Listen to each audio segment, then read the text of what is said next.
Assalamualaikum. Jangan lupa like, comment, and subscribe. Bye. Bismillahirrahmanirrahim. Assalamualaikum warahmatullahi wabarakatuh. Innal hamdalillah nahmaduhu wa nasta'inuhu wa nastaghfiruh wa na'udzu billahi min shururi anfusina wa min sayyiati a'malina. May yahdihillahu fala mudilla lahu wa may yudlilhu fala hadiya lahu. Allahumma shalli wa sallim ala Muhammadin wa ala alihi wa ashabihi wa man tabi'ahu ila yaumil qiyamah. Sidang jamaah zuhur yang dirahmati Allah Subhanahu wa taala, tak pernah berhenti kita bersyukur pada Allah Subhanahu wa taala. Allah berkenan untuk menghidupkan kita, menyehatkan kita, dan memilih kita menjadi satu di antara sekian banyak manusia menjadi pengikut Nabi yang mulia Muhammad sallallahu alaihi wasallam. Maka bersalawatlah kita kepada Rasul sallallahu alaihi wasallam yang berjuang dengan segenap apa yang beliau miliki agar umatnya ini semuanya menjadi orang yang beriman. Alhamdulillah Allah memilih kita, tapi tidak dipilih. Ada keluarga-keluarga dekat Nabi tidak dipilih oleh Allah. Bahkan Rasul sendiri ketika memaksakan hidayah kepada keluarga dekatnya itu kena tegur lagi dari Allah. Jadi alhamdulillah kita siapa jemaah?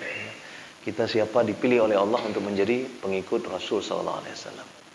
Maka sering-seringlah bersalawat kepada Rasul sallallahu alaihi wasallam. Rasul tak butuh salawat kita. Nah, itu penting juga untuk kita pahami. Rasul tidak butuh salawat kita. Kitalah yang butuh dengan salawat itu. Kalau salawat itulah yang insya Allah nanti akan menjadi penanda bahwa kita adalah umatnya, dikenal oleh Rasul sallallahu alaihi wasallam sebagai umatnya yang insya Allah diizinkan oleh Allah untuk memberi syafaat kepada kita. Sidang jemaah yang dirahmati Allah Subhanahu wa taala, ini hari puasa keberapa udah? Kedua. Hafal betul. Ada yang ditunggu kayaknya. 27 atau 22? 22. Karena kemarin hari yang lalu ditanya juga ada beberapa 20. Oh gitu. Berarti default, berarti setiap ustaz nanya itu.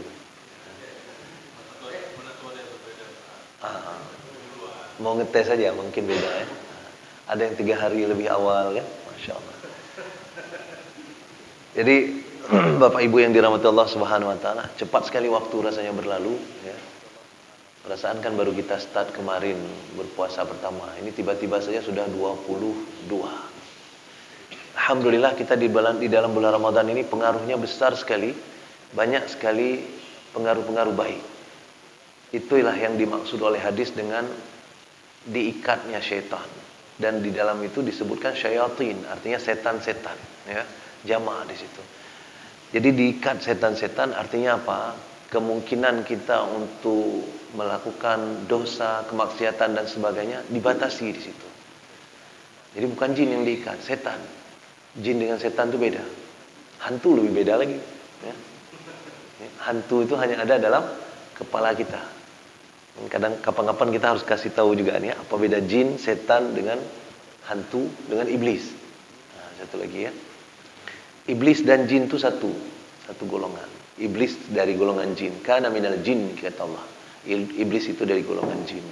Setan itu bukan makhluk. Setan itu karakter.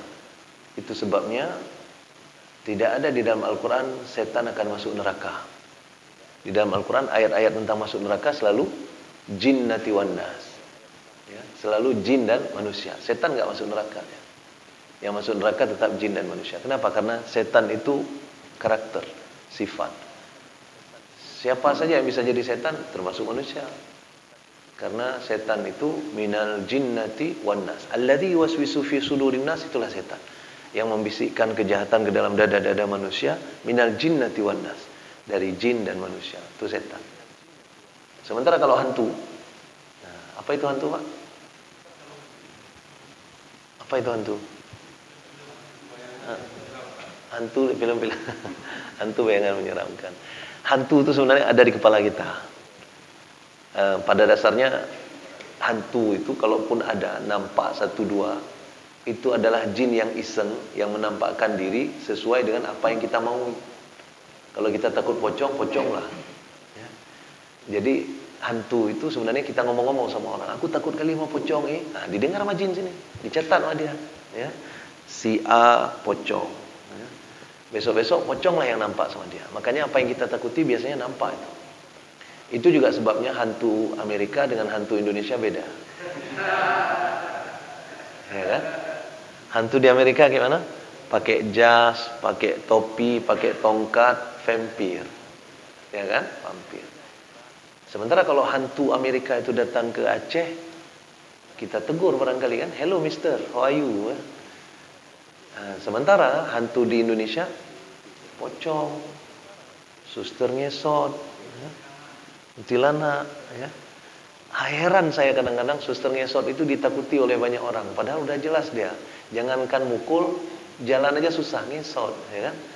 Tapi ditakuti oleh orang-orang. Dan itu bayangan orang. Kalau suster ngesot itu ada di Amerika, mungkin ditolong, dibawa ke rumah sakit, ya, sama orang-orang di sana. Saya pernah ketemu dengan orang-orang dari beberapa negara yang berbeda. Kebetulan sempat dikasih jadwal mengajar di kelas internasional kemarin itu. Jadi di kelas internasional itu ada orang Palestina, ada orang Ghana, ada orang Tajikistan, ada orang Turki, ada orang Thailand, adalah dari beberapa negara. Lalu kami diskusi lah, karena mata kuliah yang saya ajarkan waktu itu adalah ilmu alamiah dasar, ilmu alam, IPA dasar untuk anak ekonomi, kelas internasional ekonomi. Maka sampailah kepada topik human thought, pikiran manusia. Ya. Di situ kita sambunglah dengan hantu, karena hantu adalah bagian dari apa yang dipikirkan oleh manusia. Lalu saya tanyalah dari negara-negara itu, hantu di negara kalian kayak mana? Ternyata betul beda-beda. Yang di Ghana itu hantunya dalam bayangan mereka adalah benda besar hijau.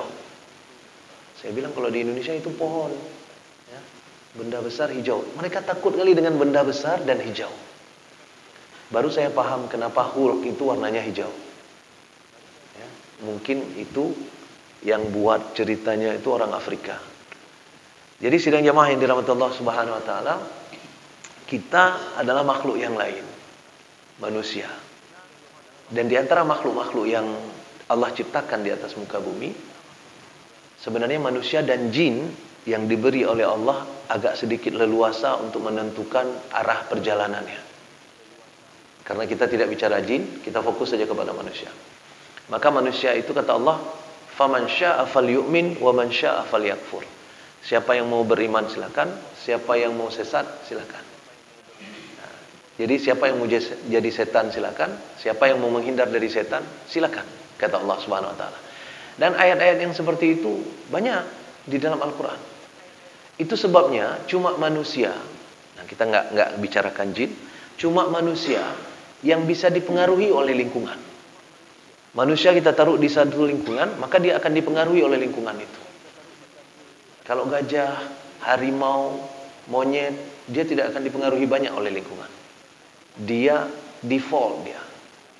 Cuman satu program yang dikasih oleh Allah sama dia. Dan dengan program itulah dia hidup. Sementara manusia, programnya itu dibiarkan untuk memilih.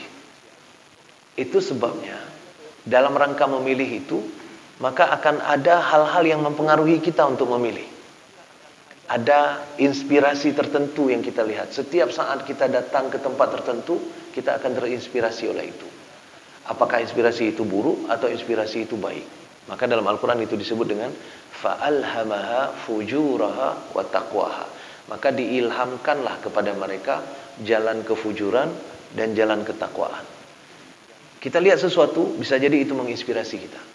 Saya ingat dulu waktu di Depok kalau nggak salah, atau Bekasi atau Tangerang, pokoknya Jabodetabek, masih ingat barangkali ada seorang perempuan, mohon maaf saya ceritakan, ada seorang perempuan yang digagahi oleh pacarnya sendiri, tapi setelah digagahi, mohon maaf, dimasukkan cangkul, gagang cangkul ke dalam kemaluan perempuan itu, sampai perempuan itu meninggal. Kalau pernah tahu berita itu. Nah, berita itu terjadi di Jabodetabek. Dan itu heboh waktu itu. diberitakan di mana-mana, di TV-TV diberitakan, di media-media online dan sebagainya. Tak lama kemudian, 2 bulan kemudian terjadi hal yang sama persis di daerah Jawa Timur. Di daerah Jawa Timur terjadi hal yang sama, di mana seorang perempuan digagahi oleh seorang pria dan kemudian dilakukan hal yang sama dengan gagang cangkul juga. Jadi sidang jamaah yang dirahmati Allah, ketika ditangkap orang ini, dibawa ke kantor polisi, ditanyai, apa jawaban mereka? Saya terinspirasi dengan apa yang dilakukan oleh orang di Jakarta dulu. Jadi sidang jamaah yang dirahmati Allah Subhanahu wa taala, manusia, khusus manusia, dia gampang sekali terinspirasi oleh apa yang dia lihat, apa yang dia dengar, apa yang dia saksikan, dia tonton, dia baca dan sebagainya. Khusus manusia. Itu sebabnya cuma manusia yang dikirim oleh Allah Al-Quran. Binatang yang lain nggak dikirim. Karena binatang lain default dia. Jalan di satu jalan saja. Cuma manusia yang bisa terinspirasi kiri, terinspirasi kanan. Itu sebabnya Allah kirimkan Al-Quran supaya kita bisa memilah dan memilih inspirasi apa yang boleh kita jadikan pedoman. Tapi masalahnya adalah sidang jamaah yang dirahmati Allah. Kata Nabi SAW abadikan oleh Allah di dalam Al-Quran. Wa qala ar-rasul ya rabbi inna qaumi ittakhadhu hadzal qur'ana mahjura. Rasul itu mengadu kepada Allah, ya Allah, umatku itu ya Allah tidak mengambil Al-Quran itu dengan sepatutnya. Padahal Al-Quran itu untuk pedoman hidup mereka, tapi mereka tidak mengambil Al-Quran itu untuk sepatutnya. Sebagian besar dari orang-orang Al-Quran itu disimpan. Padahal arti dari Al-Quran itu adalah bacaan. Dia baru berarti bacaan kalau dibaca. Kalau disimpan artinya berarti simpanan, ya kan? Bukan Al-Quran itu kalau yang disimpan, simpanan. Jarang dibaca. Dan hari ini data di Indonesia menunjukkan ternyata 72% orang Indonesia tak mampu baca Quran. Orang Muslim yang tak mampu baca Quran 72%. Dan yang disebut yang tidak mampu itu adalah yang betul-betul tidak mampu. Salah sedikit pun tidak boleh. Ya. Karena Al-Quran tidak ada cerita bisa dikit-dikit. Bisa baca Quran, bisa dikit-dikit. Nggak bisa itu. Tetap nggak bisa itu. Yang bisa baca Quran adalah yang bisa full, sempurna. Sedikit saja tidak sempurna, maka Al-Quran itu akan berubah artinya. Sedikit saja. Saya pernah berimam dengan satu imam. Dia baca surah Ali Imran ayat 190. Imam ini loh. Imam berarti kan ditunjuk oleh orang. Dia baca ayat 190 surah Ali Imran. Kita hafal ayat itu barangkali. Inna fi khalqis samawati wal ard wa ikhtilafil laili wan nahar la ayatin li ulil albab. Ya, la ayatin li ulil albab. Di situ la-nya pendek. La ayatin li ulil albab. La di situ menunjukkan penguatan. Bahwa Allah mengatakan akan ada tanda-tanda kebesaran Allah bagi orang-orang yang berakal. La-nya pendek. Oleh imam ini dibacalah oleh dia begini.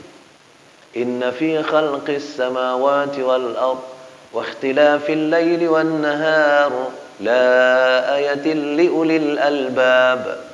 La panjang artinya apa? Tidak. Sehingga artinya apa di situ? Tidak ada tanda-tanda kebesaran Allah bahkan untuk orang-orang yang berakal sekalipun.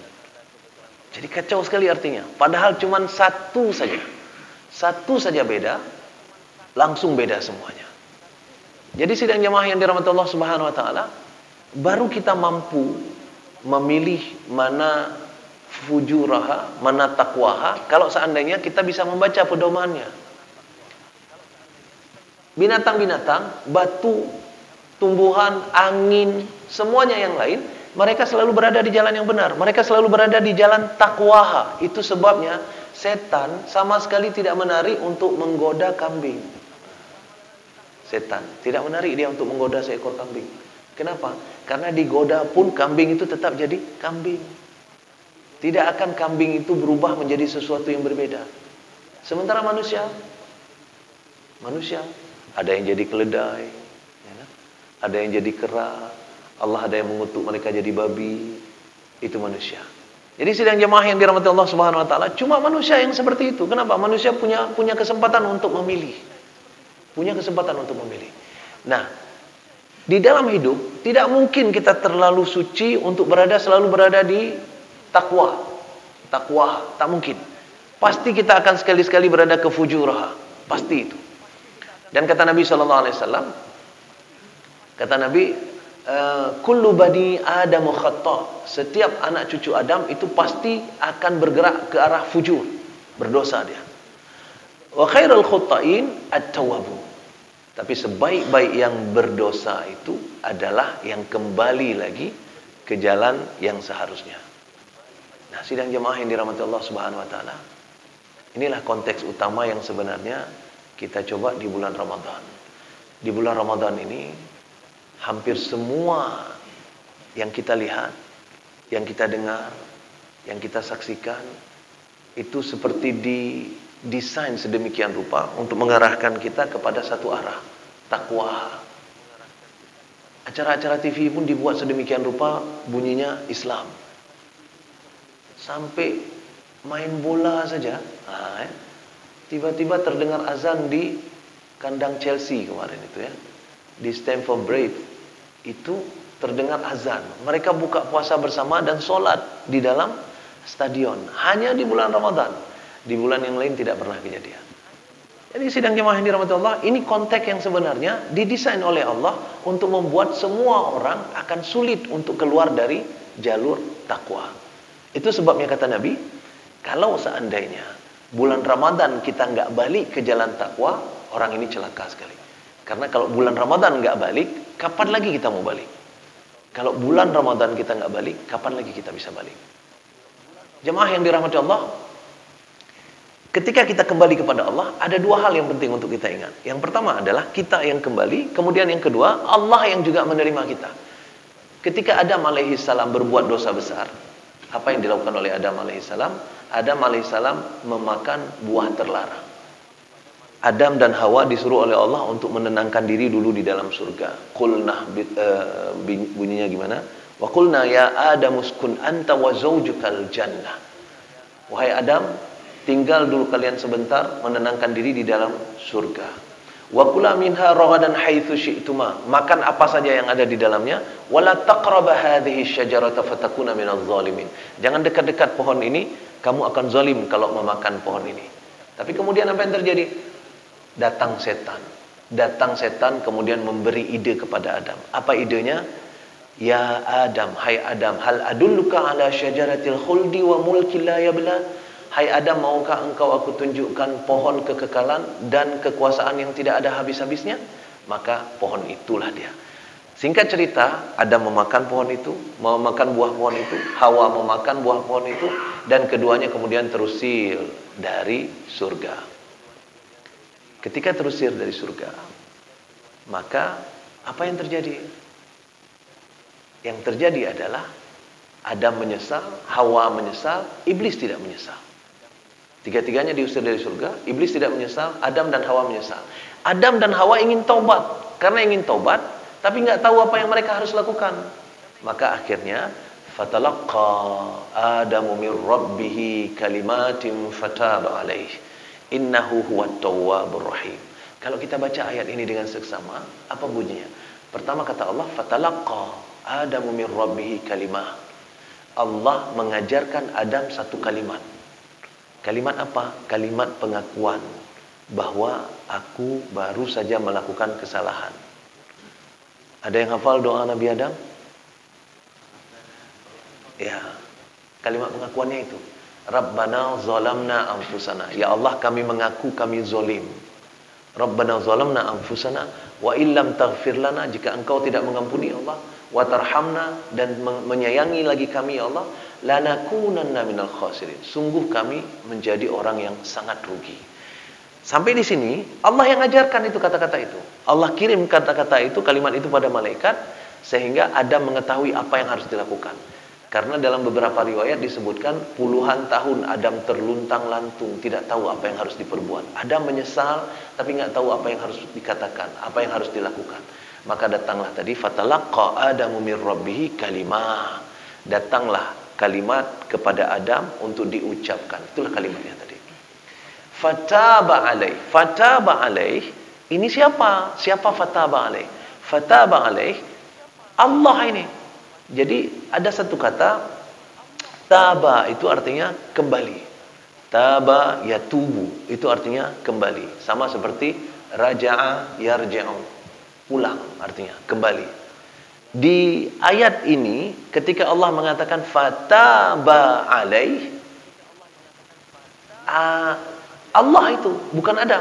Yang pertama Adam tadi. Fatalaqa Adamu min rabbih kalimatin fataba alaih. Tadi pertama Allah memberikan kalimat kepada Adam untuk diucapkan untuk pertobatan. Kemudian fataba alaih, Allah pun kemudian taubat kepada Adam. Kalau seandainya kita artikan seperti itu. Tapi tidak mungkin Allah bertobat kepada manusia. Maka diartikanlah Allah pun menerima taubatnya Adam. Jadi ada dua di sini kasus. Yang pertama, kita mau balik. Yang kedua, Allah mau terima. Apakah ada orang-orang yang balik tapi Allah tidak terima?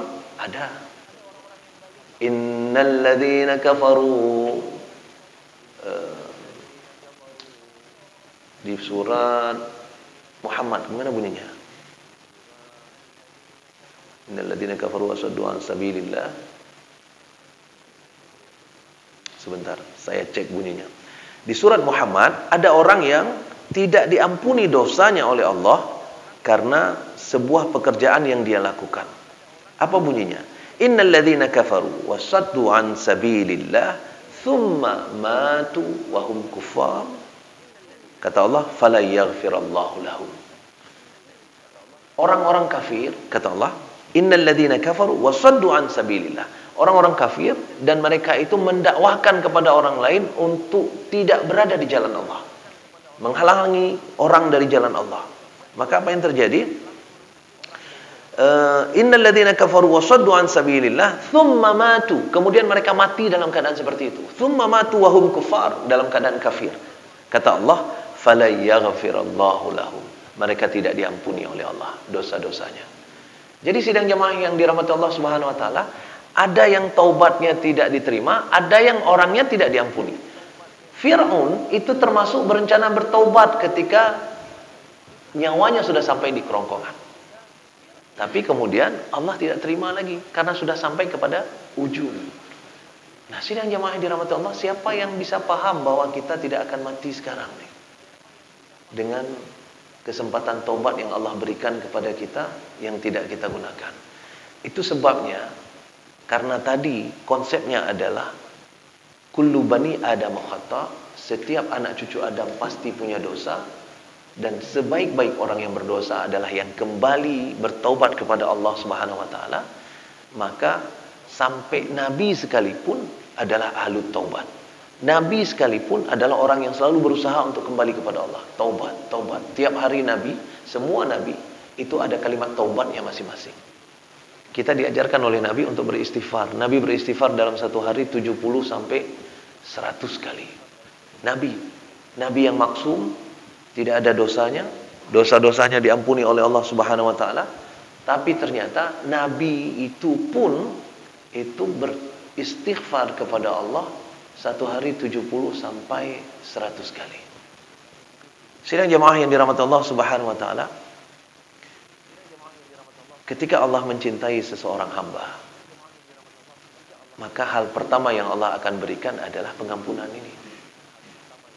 Dengan catatan, hamba tadi mau meminta, qul ma ya'ba'u bikum rabbi laula du'aukum, kata Allah di akhir surat Al-Furqan. Bagaimana Allah akan melihat kepada kamu, akan menerima doamu, sedangkan kamu tidak berdoa, kata Allah. Bagaimana Allah akan mengampunimu sementara kamu tidak memohon pengampunan? Bagaimana Allah akan menerimamu sementara kalian tidak pulang? Ya, kalian tidak pulang. Allah berharap kita pulang. Makanya Allah akan sebut. Maka kata-kata fataba alaih tadi sebenarnya akan diartikan Allah pun menyambut Adam kembali. Allah pun menyambut Adam kembali dari kesalahan yang dia lakukan. Jadi sidang jemaah yang dirahmati Allah Subhanahu wa taala,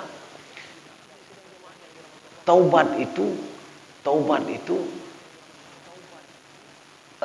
dilakukan oleh semua orang yang bahkan kita lihat secara harfiah taat sekali agamanya.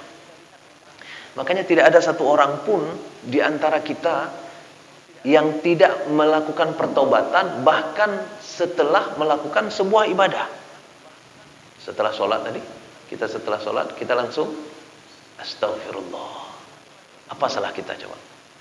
Kita baru sholat, kita baru menunaikan ibadah, tiba-tiba astagfirullah. Apa permasalahan kita? Permasalahan kita adalah bisa jadi sholat kita tidak sempurna. Ada hal yang tidak pantas diterima. Itu sebabnya kita memohon kepada Allah supaya bagian akhirnya kita diampuni oleh Allah.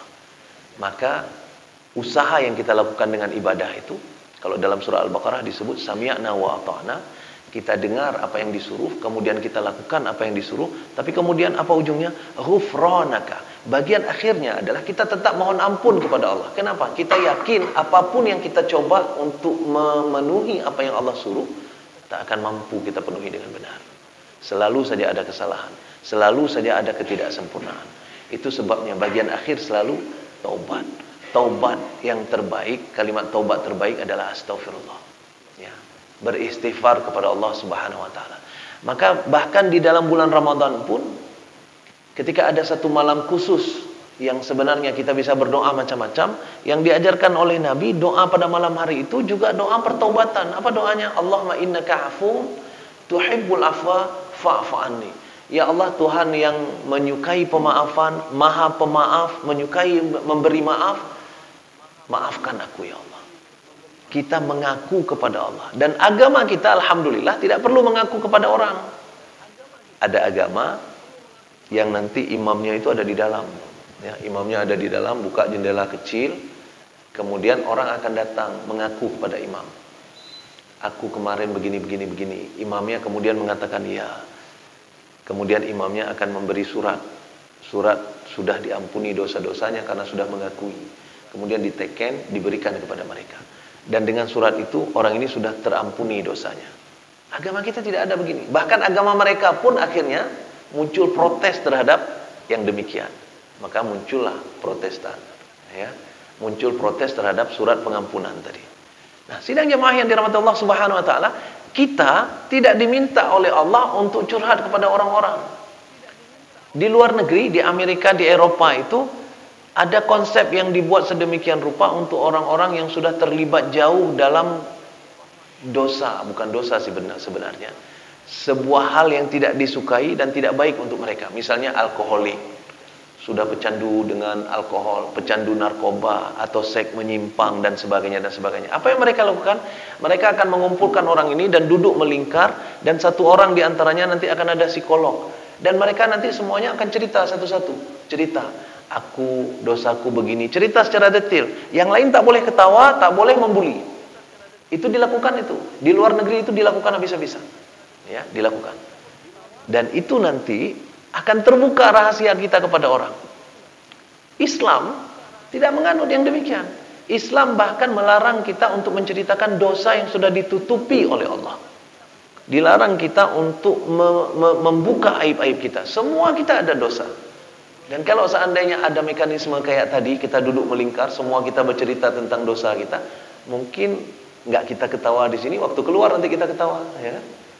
Rupanya si itu kayak gini, ya kan? Nggak ada, mekanisme itu nggak ada dalam Islam. Yang ada mekanismenya adalah curhat langsung sama Allah. Kalau mau taubat, taubat langsung sama Allah. Bahkan tidak perlu perantara ustadz. Saya sering bilang bahwa kajian ibu-ibu nih. Ini karena kajian bapak-bapak mungkin agak beda sedikit. Ada ibu-ibu ya. Tapi bapak-bapak pun hari ini sudah sama. Kenapa saya bilang kajian ibu-ibu? Karena saya takut ada ibu-ibu suka sama saya. Tapi kalau zaman sekarang bapak-bapak pun ada yang suka sama saya. Ya. Makanya kan kacau zaman sekarang ya. Agak capek kita. Kalau dulu kita harus menahan supaya ibu-ibu saja. Sekarang bapak-bapak pun harus kita hati-hati ya. Kalau hari ini, zaman sekarang. Dan itu sudah ada di Aceh. Sudah banyak di Aceh. Jadi apa yang saya bilang ke ibu-ibu? Saya bilang ke ibu-ibu, ibu kalau mau curhat masalah dosa, jangan WA saya, Bu. WA Allah langsung. Jangan WA saya. Kalau WA saya itu rata-rata yang di WA itu rata-rata adalah ustadz muda dan ganteng. Untung saya walaupun ganteng nggak muda lagi ya. Itu di WA itu, di WA ya. Ustadz boleh nanya. Ustadz pun jawab ya. Itu lama itu WA-WAan sama Ustadz. Lama kelamaan baperan. Ya kan? Lama kelamaan baperan. Allah tidak menyuruh yang demikian. Allah menyuruh langsung saja sama Allah. Dan kita bisa ngomong langsung dengan Allah dengan bahasa kita. Nggak mesti, tadi kan Pak Imam tadi membaca doa yang memang doa-doa yang diajarkan Rasulullah, doa-doa yang ada dalam Al-Quran. Tadi kan kumpulan doa-doa itu. Kalau kita mau doa-doa seperti itu, ada bukunya tuh. Datang ke toko buku langsung cari doa-doa dalam Al-Quran dan doa-doa dalam hadis. Itu semua isinya. Di dalamnya ada Rabbana atina fid dunya hasanah, Rabbana ighfir lana dzunubana, dan seterusnya macam-macam. Kita tidak bisa doa itu bagaimana? Oke, datang kepada Allah, angkat tangan, ya Allah, kemarin kan, boleh, kayak gitu sama Allah. Kemarin kan ya Allah, dosa, ketemu abang itu nggak tahan saya ya Allah. Nah, kan?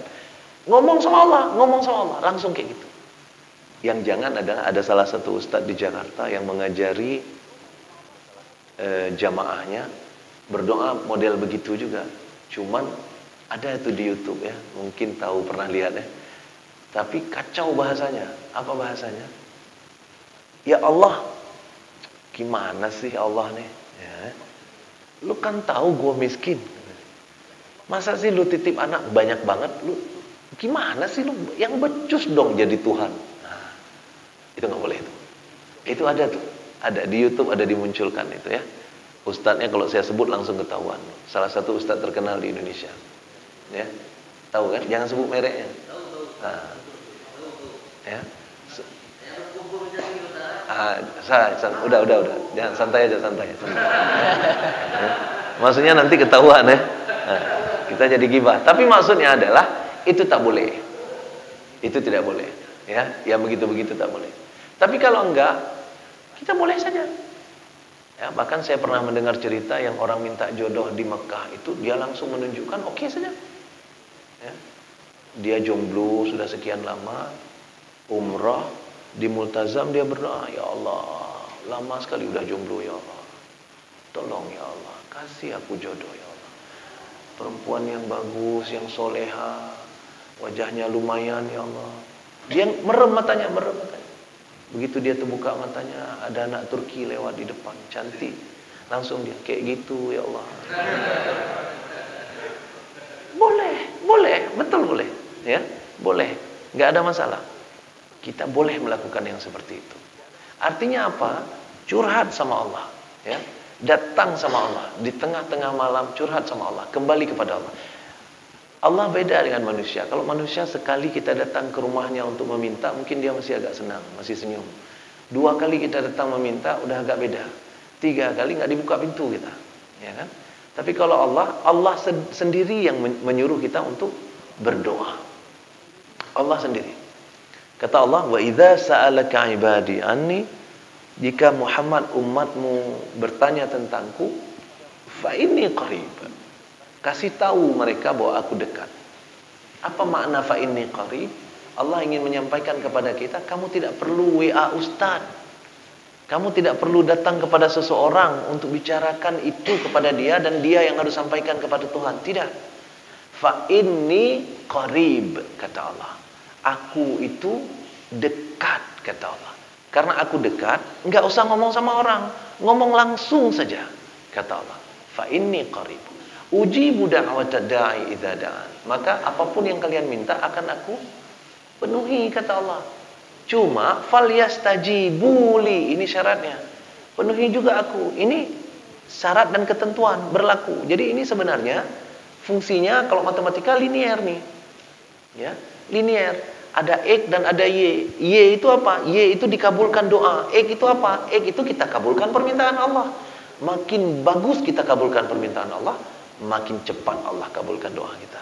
Kenapa? Kata Allah, ujibu da'watad da'i idza da'an falyastajibuli. Ujibu falyastajibu. Ujibu falyastajibu. Ya, mau didengar oleh Allah, dengarkan Allah. Mau didengar oleh Allah, dengarkan Allah. Bahkan orang-orang yang sudah berdosa berat sekalipun, kalau dia datang mengaku kepada Allah, selesai masalah. Di dalam surah Az-Zumar, itu disebutkan, qul ya ibadiyalladzina asrafu ala anfusihim la taqnatu min rahmatillah. Di dalam Al-Quran, Bapak Ibu yang dirahmati Allah, kalau ada kata-kata qul, itu bermakna Allah menyuruh Muhammad untuk memberi perhatian ekstra kepada ayat itu untuk disampaikan kepada umatnya. Termasuk qul huwa Allahu ahad. Ya, kasih tahu mereka ya Muhammad. Begitu juga dengan ini. Qul ya ibadiyalladzina asrafu. Kasih tahu mereka hai Muhammad bahwa Allah berkata begini. Ya ibadiyalladzina asrafu ala anfusihim. Hai hamba-hambaku yang kelewat batas dengan diri mereka sendiri. Yang apa itu maksudnya? Yang berdosa, yang bermaksiat, yang demikian-demikian itu. Yang menarik adalah Allah bisa saja ayat ini menggunakan kata yang berbeda. Allah bisa saja ayat ini menggunakan kata begini. Qul ya ayyuhalladzina asrafu ala anfusihim. Hai orang-orang yang kelewat batas dengan diri mereka sendiri. Tapi bukan itu ayatnya. Ayatnya adalah qul ya ibadi. Hai hambaku. Kata-kata ibadi ini, Bapak Ibu yang dirahmati Allah, itu kata-kata sayang dari Allah. Allah menggunakan kata-kata ibadi di ayat yang lain di mana misalnya? Di surah Al-Fajr. Di bagian akhir surah Al-Fajr Allah menggunakan kata ibadi. Di mana itu? Ya ayyatuhan nafsul mutmainnah. Hai jiwa-jiwa yang tenang. Irji'i ila rabbiki radiyatan mardiyah. Pulanglah kepada Tuhanmu dengan hati yang puas. Fadkhuli fi ibadi. Ibadinya muncul ya. Berkumpullah dengan hamba-hamba tersayangku di sana.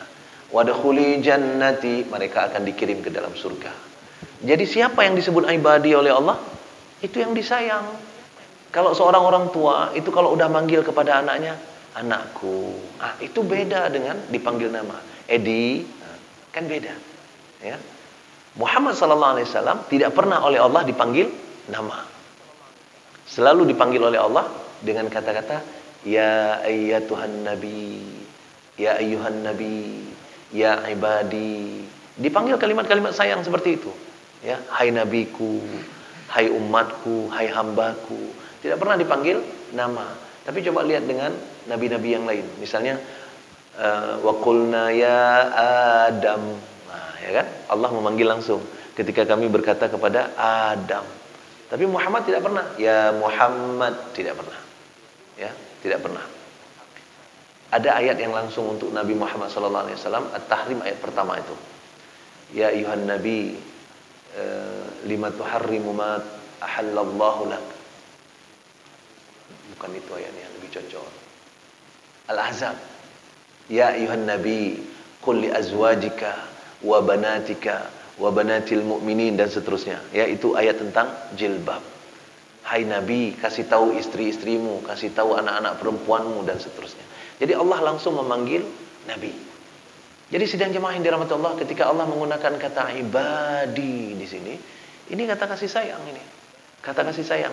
Makanya ketika Adam berdoa kepada Allah dan doa itu diajarkan oleh Allah, ada makna kasih sayang di situ. Apa bunyinya tadi? Rabbana zalamna anfusana. Ya Tuhan kami telah zalim pada diri kami sendiri. Wa illam taghfir lana, kalau Engkau tidak mengampuni kami. Wa tarhamna, dan kembali sayang kepada kami. Kata-kata tarhamna itu menjadi penting. Bahkan Rasul SAW mengatakan kita ini kalaupun masuk surga nanti atau bebas dari neraka itu murni karena rahmatnya Allah Subhanahu Wa Taala, karena tarhamna yang kita minta tadi. Jadi sidang jemaah yang dirahmati Allah Subhanahu Wa Taala, kata-kata ibadi di dalam surat Az-Zumar yang kita bacakan tadi, qul ya ibadiyalladzina asrafu ala anfusihim la taqnatu min rahmatillah. Kasih tahu hamba-hambaku ya Muhammad bahwa mereka yang sudah melewati batas dengan diri mereka sendiri, jangan berputus asa dari rahmat Allah. La taqnatu min rahmatillah. Lagi-lagi rahmat Allah. Jangan berputus asa dari kasih sayang Allah. Innallaha yaghfiruz dzunuba jami'a. Allah mengampuni semua dosa-dosa. Ada dosa yang tidak diampuni oleh Allah yang pernah kita dengar, ada nggak? Doa apa? Dosa apa? Dosa syirik. Itu pun sebenarnya diampuni oleh Allah. Dosa syirik, gimana bunyinya itu ayatnya? taala. Lupa saya ayatnya. Allah mengatakan tidak akan mengampuni dosa syirik. Tapi di dalam ayat itu Allah menggunakan kata la yaghfiru. Ya, tidak akan mengampuni. Bukan lam, bukan lan. Kalau lan artinya tidak akan pernah, tapi kalau la tidak artinya. Itu artinya apa? Kalau tidak akan pernah seperti walan tarda ankal yahud walan nasara hatta tattabi'a millatahum. Tidak akan pernah ridho Yahudi dan Nasrani sampai kalian tunduk kepada mereka. Itu berarti tidak akan pernah. Sama sekali tidak akan. Tapi kalau kata-kata la itu berarti bisa jadi suatu ketika akan. Ya. Maka sidang jemaah yang dirahmati Allah Subhanahu wa taala, konteks ini menunjukkan betapa rahman dan rahimnya Allah, betapa besar kasih sayang Allah kepada kita, dan Allah hanya butuh pengakuan saja. Pengakuan saja. Kita ngaku saja sama Allah, datang sama Allah, kemudian mengakui dosa-dosa kita, minta ampun sama Allah, itu sudah cukup. Ya, itu sudah cukup. Kemudian tidak kembali lagi kepada dosa yang sama. Maka itulah pertaubatan yang diinginkan oleh Allah dilakukan oleh hamba-hambanya. Maka kata Allah tadi di dalam ayat surat Az-Zumar tadi, jangan berputus asa dari pengampunan Allah. Allah akan mengampuni seberapapun besarnya dosa-dosa kita. Bahkan yang syirik sekalipun, itu diartikan oleh para ulama, apa yang dimaksud dengan bahwa Allah tidak mengampuni dosa syirik, bahwa orang yang syirik mati dalam keadaan syirik, itu yang tidak diampuni. Tapi kalau seandainya dia bertobat dari syirik, Allah akan mengampuni. Jadi selama kita bertobat dari kesyirikan, insya Allah Allah ampuni. Tapi kalau kita tidak sempat bertobat, dalam kesyirikan kita meninggal, nah itu berbahaya. Tapi dosa-dosa yang lain, misalnya apa? Dosa mencuri, atau dosa tidak sholat, atau dosa tidak puasa. Ketika kita kemudian wafat, belum sempat kita bertobat, itu masih memungkinkan diampuni oleh Allah meskipun kita sudah wafat. Beda dengan syirik. Nah, mudah-mudahan kita semuanya diberi kesempatan oleh Allah untuk bertobat, untuk memanfaatkan bulan Ramadan, supaya kita nanti setelah selesai dari bulan Ramadan ini, kita betul-betul Idul Fitr, kembali bisa fitrah, seperti keluar dari rahim ibunda kita kembali. Kawaladathu ummu, dari keluar dari rahim ibumu kembali. Mudah-mudahan ada manfaatnya. Mohon maaf kalau ada kesalahan, kesilapan dalam penyampaian. Kita mohon ampun kepada Allah Subhanahu wa taala atas apa yang kita lakukan sesuai dengan nafsu kita. Yang salah datang dari saya, yang benar insyaallah datang dari Allah Subhanahu wa taala. Mohon maaf atas segala kekurangan. Subhanakallah wa bihamdika asyhadu an la ilaha illa anta astaghfiruka wa atubu ilaik. Assalamualaikum warahmatullahi wabarakatuh.